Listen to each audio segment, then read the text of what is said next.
guys, Dr. Janice Gassam here.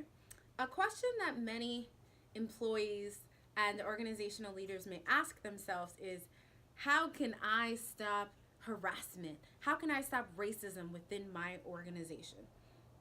Well, I have one tip to offer you that's very simple but is very critical.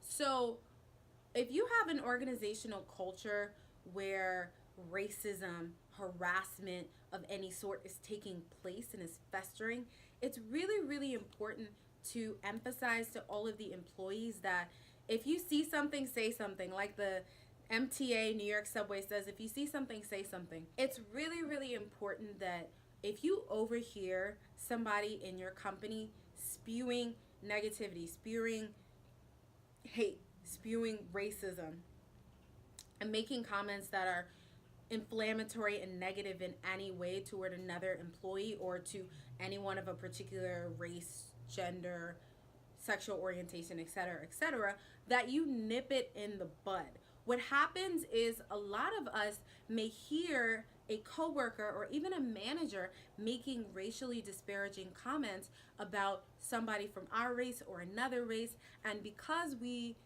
don't want to start issues, we don't say anything.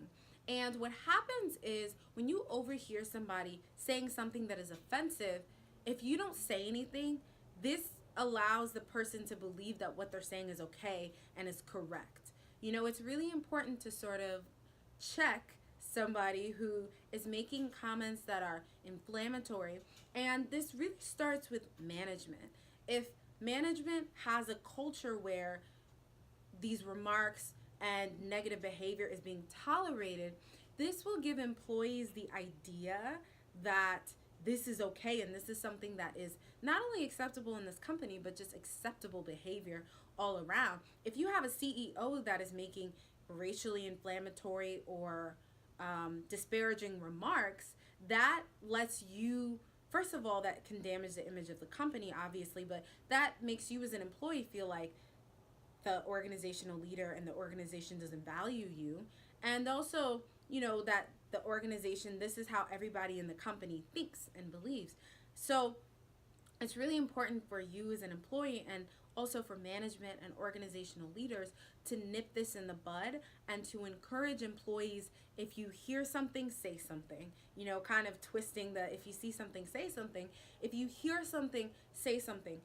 If you allow, that's passively allowing racist and inflammatory remarks to continue without saying anything is contributing in one way or another to the problem. So using your voice to just speak up and say, you know what, I don't agree with that statement, and it's not right for you to be making these negative and disparaging remarks about somebody based on their sexual orientation, based on their race, based on where they live, based on what college they went to.